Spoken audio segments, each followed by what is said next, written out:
அப்போல்லாம் வந்து பார்க்குற படத்துலலாம் ஏதாவது லாஜிக்கு குறைகளை சொல்லிக்கிட்டே இருப்பேன். முதல் படம் முடிஞ்சு வெளியாகிறதே பெரிய விஷயம், வெளியானதே எனக்கு ஒரு வெற்றியாக நினச்சேன். நான் யாரை முதல்ல ரசிப்பேன்னா இயக்குனர் ஆளுமைன்னு இருந்தவங்கள தான் முதல்ல ரசிப்பேன். கஷ்டம் இருக்க தான் செய்யும், அது எந்த இதில் இல்லை கஷ்டம். ஜல்லிக்கட்டு சம்மந்தமான வெற்றிக்கெல்லாம் காரணம் நானும் நீங்களும் அப்படின்னு நான் நம்புகிறேன். நெட் டிவி ஃபார் யூ நேயர்களுக்கு வணக்கம். நான் டைரக்டர் வெற்றி மகாலிங்கம் பேசுகிறேன். சினிமாக்காரன் நிகழ்ச்சி மூலமாக உங்கள்கிட்ட பேசுகிறதுல ரொம்ப சந்தோஷம். வழக்கமாக வந்தோடனே எந்த வேலையும் கிடைக்காது. ஆஃபீஸ் பாயில் ஸ்டார்ட் பண்ணி அப்புறம் எந்த வேலை டைரக்டர் ஆகணுன்னா அடிப்படையாக எந்தெந்த வேலைகள்லாம் தெரிஞ்சுக்கணும் அப்படின்னு போது ஆர்ட் டைரக்டர் கிருஷ்ணமூர்த்தி சார் மூலமாக அவர்கிட்ட உதவியாளராக செய்கிற வாய்ப்பு கிடைச்சது. அங்கேருந்து தான் என்னோடய சினிமா பயணம் நான் டைரக்டர் ஆகிறத நோக்கி பயணிக்க ஆரம்பிச்சது.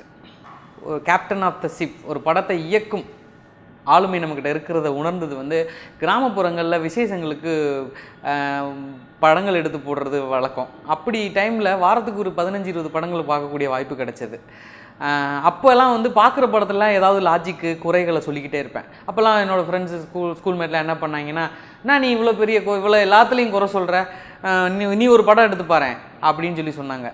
அப்போ தான் தெரிஞ்சது எனக்கு, ஸோ நம்மளுக்குள்ள ஒரு இயக்கும் திறன் இருக்குது, இதை சரியாக செய்யக்கூடிய ஒரு நம்பிக்கை வந்தது. அப்போ தான் ஒரு டைரக்டர் ஆகணுன்ற எண்ணம் வந்தது. எனக்கு சுவாரஸ்யமாக இல்லை முதல் படம், ரொம்ப கஷ்டமாக இருந்தது. என்னென்னா படத்தை துவங்கும் நேரத்தில் தான் தெரிஞ்சது ஒரு குறைவான தொகையில் தான் அந்த படத்தை பண்ண போகிறோம் அப்படின்னு. அது ஒரு டைரக்டருக்கா குறைவான பட்ஜெட் அப்படின்னும்போது அதை குவாலிட்டியாக நம்ம மனசில் உள்ள படத்தை கொண்டு வர முடியாத ஒரு சூழல் நிலவுச்சு. அப்போ ஒவ்வொரு நாளும் நான் ரொம்ப கஷ்டப்பட்டது தான் உண்மை. நான் நினச்ச படத்தை பண்ண முடியாத ஒரு சூழல் டே பை டே நிகழும்போது ரொம்ப கஷ்டப்பட்டேன். இருந்தாலும் ஒரு டைரக்டராக நம்மளால் முடியாதுன்னு சொல்லி ஒரு விஷயம் பாதியில் நின்றக்கூடாது அப்படின்னு சொல்லிட்டு அதை முடிக்கிற வேலைக்கு என்னவோ அதை நான் சரியாக சீரிய முறையில் செஞ்சு அந்த படத்தை முடித்து வெளியிட வேண்டிய சூழல் நிர்பந்தம். அதுதான் என்னோடய முதல் படத்தில் கிடைச்ச அனுபவம். ஸோ சுவாரஸ்யம் எதுவுமே இல்லை எனக்கு. இது பெண்களுக்கான படம்னு கதை எழுதினோடனே தெரிஞ்சுது. நகை அப்படின்னாலே பெண்களுக்கான விஷயம் மேலே அங்கே இருக்கும். ஆண்கள் அவ்வளோ நகை மேலே விருப்பப்படுறதில்ல. அப்படி ஒரு சூழலில் வந்தப்போ நான் காஸ்டிங் பண்ணிகிட்டு இருக்கும்போது நண்பர் ஆரியை அப்ரோச் பண்ணேன். அப்போ ஆரியும் நானும் இந்த கதையை பற்றி பேசிகிட்டு இருக்கும்போது அப்போ அவரால் நெடுஞ்சலை படத்தில் பண்ணிகிட்டு இருந்ததுனால தாடி எடுக்க முடியாத ஒரு சூழல். அப்போ அவர் சொன்னார், வெற்றி இப்போ நான்லாம் ஒரு நடிக்கிறதை விட இப்போ நிறைய இப்போ சீரியலில் நல்ல சரவணன் மீனாட்சி சீரியலில் ரொம்ப டாப்பாக போயிட்டுருக்கிற, ஏன் சரவணன் மீனாட்சி பண்ணக்கூடாதுன்ற ஒரு யோசனையை முதல்ல அவர் தான் சொன்னார். அப்போ அவர் சொன்னோன்னே அதை திரும்ப திரும்ப யோசிக்க ஆரம்பித்தோம். பட்ஜெட் அதெல்லாம் ஒரு காரணமே கிடையாது. அந்த கதைக்கு பொருத்தமான நாயகன். படம் ஓடாதனால வேணால் சீரியல் ஹீரோ போட்டாங்கன்னு எல்லோரும் பேசலாம். ஆனால் படத்துக்கு சரியான தேர்வு, சரியான பொருத்தமான கதாபாத்திரம் அவர் தான்ன்றதை நான் நினைக்கிறேன். பட் எப்பயுமே ஜெயிக்காத சினிமா, ஜெயிக்காதவங்களை பற்றி குறை சொல்கிறது தான் வழக்கம். அதனால அது மாதிரி எனக்கும் நிகழ்ந்தது. வேறு ஹீரோ போட்டுருந்தால் படம் ஓடி இருக்கும் அப்படின்லாம் சொல்லுவாங்க. பட் நான் அதை பொருட்படுத்தவே இல்லை. என்னோடய கதைக்கு சரியான ஹீரோவை தான் நான் தேர்வு செஞ்சுருந்தேன். முதல் படம் முடிஞ்சு வெளியாகிறதே பெரிய விஷயம், வெளியானதே எனக்கு ஒரு வெற்றியாக நினச்சேன். அதனால் அதில் வெற்றி தோல்வியை நான் பார்க்கவே இல்லை. இரண்டாவது படம் நிச்சயமாக என்னோடய முழு பங்களிப்பை, என்னோடய முழு திறனை வெளிப்படுத்தியிருந்தேன். படமும் நல்லா இருந்தது. நிறைய பத்திரிகைகள், முக்கியமாக பத்திரிகைகள் எல்லாருமே வெகுவாக பாராட்டின படம் தான். ஆனால் அதுக்கு வெற்றி கிடைக்கல அப்படின்னும்போது என்ன சொல்கிறது, நானும் சகஜமான தோல்வி மனப்பான்மையோட தற்கொலை எண்ணம்லாம் கூட வந்தது. பட் எவ்வளவு காலத்தை கடந்து எவ்வளவு சூழலை கடந்து வந்திருப்போம் அப்படின்னும் ஜெயிக்க முடியலையே அப்படின்ற ஒரு இக்கட்டு வந்தது. ஸோ அப்படி ஒரு எண்ணம் வந்ததை நான் இந்த இடத்துலேருந்து ஒரு கேவலமான எண்ணமாக நான் பார்க்குறேன். பட் அப்படிலாம் யோசிச்சிருக்கக்கூடாது. அதில் இருந்த அந்த யோசனை தவறுன்னு உணர்ந்ததுனால தான் என்னால் எந்திரிச்சு அடுத்த கட்டத்தை நோக்கி வர முடிஞ்சது. இப்போ ஒரு வல்லமையான வெற்றியை நோக்கிய ஒரு புது விஷயத்தை பரபரப்பாக பேசக்கூடிய ஒரு படத்தை இயக்கிக்கிட்டு இருக்கேன். அது விரைவில் வெளியே வரும். இன்றைக்கி ஃபேஸ்புக், வாட்ஸ்அப், இன்னும் பிற சமூக வலைத்தள மீடியாக்களில் முதல் பரபரப்பான பிரச்சனை அப்படின்னு வந்தால் முதல்ல தளபதியோட ஃபேன்ஸோட மீம் போஸ்டர், அவங்க ஒருத்தர் கிண்டல் பண்ணிகிட்ருக்கிற ஒரு விஷயமாக தான் இருக்க முடியும். அவங்க தான் இந்த விஷயங்களை செய்கிறது இளைஞர்கள் தான். அதை தொடர்ந்து பார்த்துக்கிட்டே இருந்தது என்னவோ எனக்கு அதை பேஸ் பண்ண ஒரு கதையை பண்ணணும்னு தோணுச்சு. அதை பண்ணியிருக்கேன். ஐ திங்க் முழு விவரம் விரைவில் சொல்லுவேன். என்னோடய நிறுவனத்தின் மூலமான பத்திரிகை சந்திப்பில் முழு விவரமாக சொல்லுவேன்னு நினைக்கிறேன்.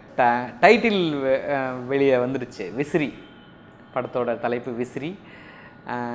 ஜேசா ப்ரொடக்ஷன்ஸ் ப்ரொடியூஸ் பண்ணியிருக்காங்க. அது வர இவ்வளோதான்.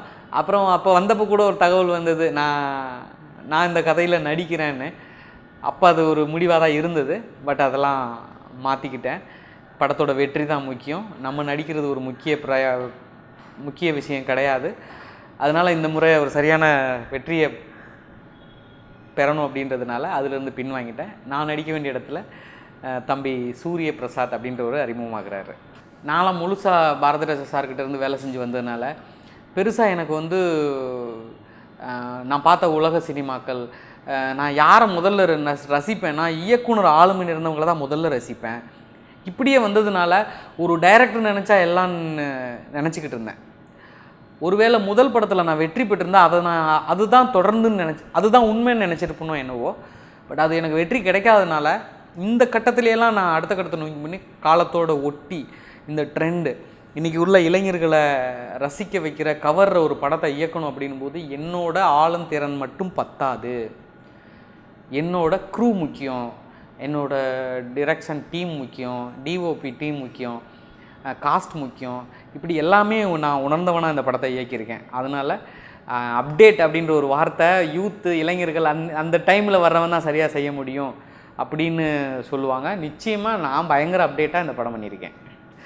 இந்த இடத்துல நிற்கிறது காரணமே அவங்க தான் நினைக்கிறேன். ஏன்னா இன்று கிட்டத்தட்ட இந்த சினிமாவுக்காக வெற்றிக்காக நேரம் நிறைய எடுத்திருக்கேன். இவ்வளவு காலதாமதமானதையும் பொறுத்துக்கிட்டு இருக்காங்க, இன்னமும் என்னை நம்புகிறாங்க நான் ஜெயிப்பேன்னு. அந்த நம்பிக்கை தான் என்னோட இந்த இடமே. அதனால் எங்கள் அம்மா, என் தம்பி, தங்கச்சி, எங்கள் அம்மா நம்பினது இப்போ என் பொண்ணு நம்புறான்னா பார்த்துக்குங்க. அப்பா நீ சீக்கிரம் ஒரு சூப்பராக படம் பண்ணி ஜெயிச்சிடணும் டேடி அப்படின்னு சொல்லுவாள். என்னோடய மனைவி, இப்போ பிறந்திருக்கிற குழந்தை, ஆண் குழந்தை பிறந்திருக்கு. இப்படி எங்கள் குடும்பம் சார்ந்தால் என்னோடய வெற்றியை எதிர்பார்க்குறது, என்னோடய நட்பு ஓட்டத்தை தாண்டி என்னோடய குடும்பத்தை பற்றி சொல்லணும்னா ஒரு 20 பேர் எனக்காகவே வாழ்ந்துட்டுருக்கிற ஒரு ஜீவன்கள் வெற்றி ஜெயிச்சிட்டான்னு அவங்க காதில் விழுகணும். அவங்களுக்கு நான் என்றைக்குமே நன்றியாக இருப்பேன். இப்போ டைரக்டர் ஆகிட்டார் அவர்.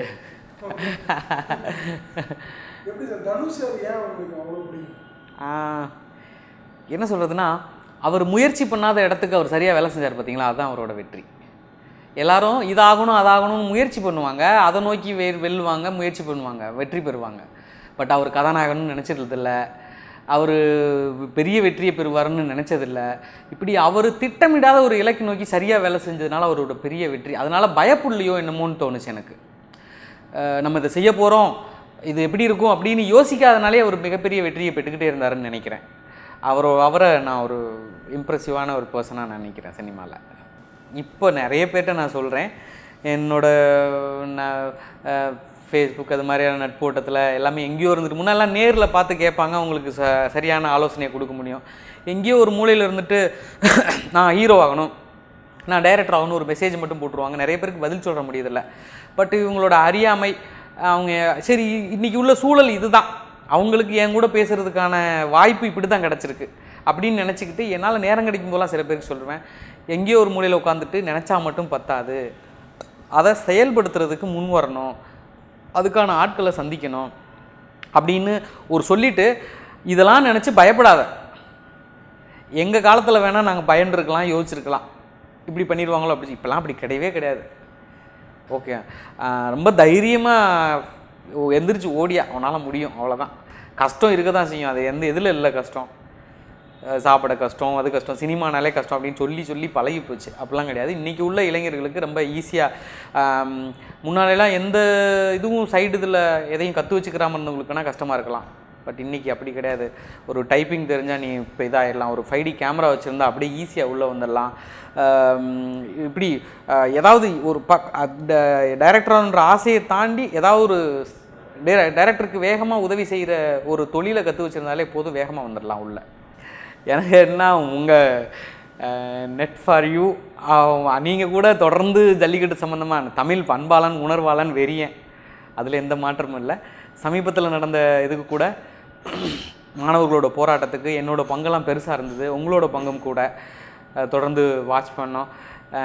அந்த ஜல்லிக்கட்டு சம்மந்தமான வெற்றிக்கெல்லாம் காரணம் நானும் நீங்களும் அப்படின்னு நான் நம்புகிறேன். இது மாதிரி நிறைய பேர். அதனால் நிறைய தமிழில் பேசுகிறது நிறைய பேர் சொல்லுவாங்க. பட் எனக்கு அது தெரியலன்னு நினைக்கிறேன். நான் நினச்சிக்கிட்டு இருக்கேன் இன்னும் புலமையாக பேசணும் அப்படின்னு நினைக்கிறேன். நான் சரியாக பேசுவேன். ஒன்றே ஒன்று, சரியான கண்டென்ட் அது நீங்கள் எவ்வளவு ஆர்டிஸ்டிக்காக எடுத்தாலும் கண்டிப்பாக சக்ஸஸ் ஆகிடும். அப்படி நீங்கள் ரொம்ப ஆர்டிஸ்டிக்காக எடுத்து ஓடனால கண்டென்ட் சரியில்லைன்னு தான் அர்த்தம். அதை மட்டும் நான் உறுதியாக நம்புகிறேன்.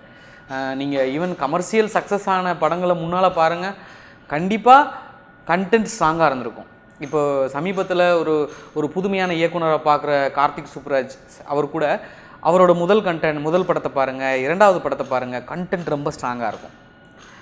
ஃபஸ்ட் படத்தில் அந்த ஹீரோவோட கேரக்டர் அதுதான் பேஸ் கண்டென்ட்டு. அவரோட ஏமாற்றும் திறன் எல்லாத்தையும் கற்பனையை கூட அழகாக சொல்கிற அவரோட அந்த முகபாவனை அதில் ஸ்ட்ராங்காக இருந்தது, சக்ஸஸ் ஆச்சு.